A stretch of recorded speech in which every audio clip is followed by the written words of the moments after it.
एक medical student, उसके notes में एलिजली बॉम्ब बनाने से जुड़ी हैंड रिटन इंफॉर्मेशन मिलती है और जब एटीएस उसके रेंटेड रूम तक पहुंचती है तो वहां से जय श्री राम लिखी एक टी शर्ट मिलने की बात सामने आती है। अब सवाल यह है, एक तरफ बॉम्ब फॉर्मूला बनाने वाले नोट्स, दूसरी तरफ जय श्री राम वाली टी शर्ट। आखिर इस पूरे मामले का कनेक्शन क्या है? क्या यह सिर्फ एक कोइंसिडेंस है?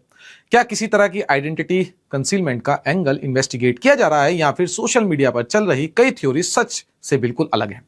इस वक्त सबसे जरूरी बात यह है कि एटीएस ने अभी तक किसी फाइनल कंक्लूजन का ऐलान नहीं किया है। इन्वेस्टिगेशन जारी है और एजेंसीज हर एंगल से एविडेंस वेरीफाई कर रही है।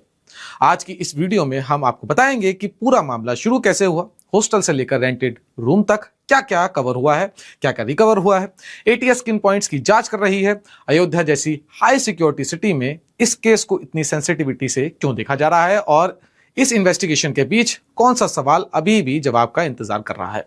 तो वीडियो को एंड तक जरूर देखिएगा। नमस्कार दोस्तों, मेरा नाम है करण शर्मा और आप लोग देख रहे हैं मेरी नजर से।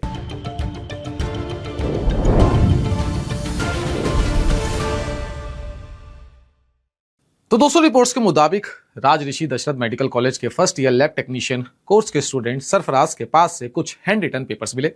कॉलेज एडमिनिस्ट्रेशन का कहना है कि इन पेपर्स में बॉम्ब बनाने से जुड़ी इंफॉर्मेशन लिखी हुई थी। इसके बाद मैनेजमेंट ने बिना देरी किए लोकल पुलिस को इन्फॉर्म किया। पुलिस ने स्टूडेंट को कस्टडी में लेकर पूछताछ शुरू की और बाद में केस की सेंसिटिविटी को देखते हुए एटीएस को भी इन्वेस्टिगेशन में शामिल कर लिया। ध्यान रहे कि अभी तक पब्लिक डोमेन में किसी कोर्ट ने इन आरोपों को प्रूव नहीं किया है। इन्वेस्टिगेशन अभी भी जारी है। पुलिस और एटीएस ने स्टूडेंट के रेंटेड एकोमोडेशन की भी तलाशी ली।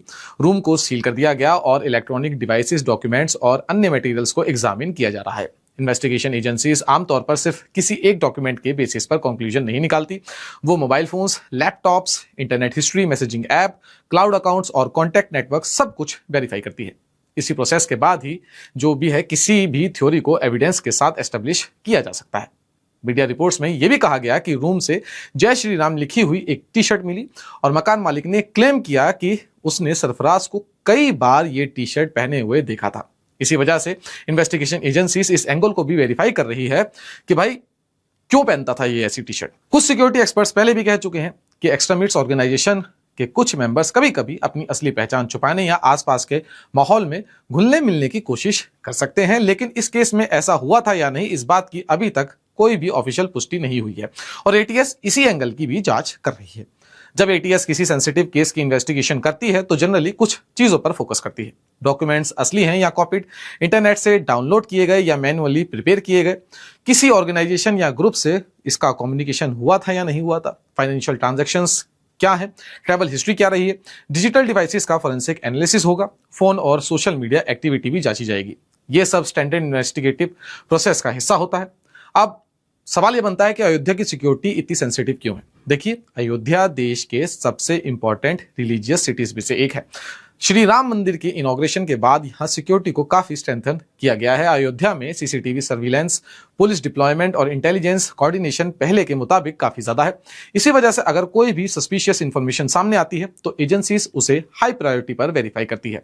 ये एक प्रिवेंटिव सिक्योरिटी अप्रोच होती है। अब सबसे बड़ा सवाल यह है कि क्या सरफराज किसी बड़े नेटवर्क का हिस्सा था? क्या वो किसी और के कांटेक्ट में था या फिर ये सिर्फ उसके पर्सनल नोट्स थे?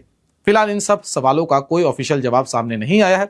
एटीएस और इंटेलिजेंस एजेंसीज उसके mobile phone, internet history, digital devices और पिछले कॉन्टैक्ट्स को खंगाल रही है ताकि ये पता लगाया जा सके कि ये इंफॉर्मेशन उसने कहां से हासिल की, किस पर्पज से लिखी और क्या इसके पीछे किसी तरह के ऑर्गेनाइज कनेक्शन में वो शामिल था या ऑर्गेनाइज कनेक्शन इसको सपोर्ट कर रहा था। जब तक इन्वेस्टिगेशन पूरी नहीं होती है और अथॉरिटीज अपनी फाइनल फाइंडिंग्स सामने नहीं रखती है तब तक किसी भी नतीजे पर पहुंचना जल्दबाजी होगी।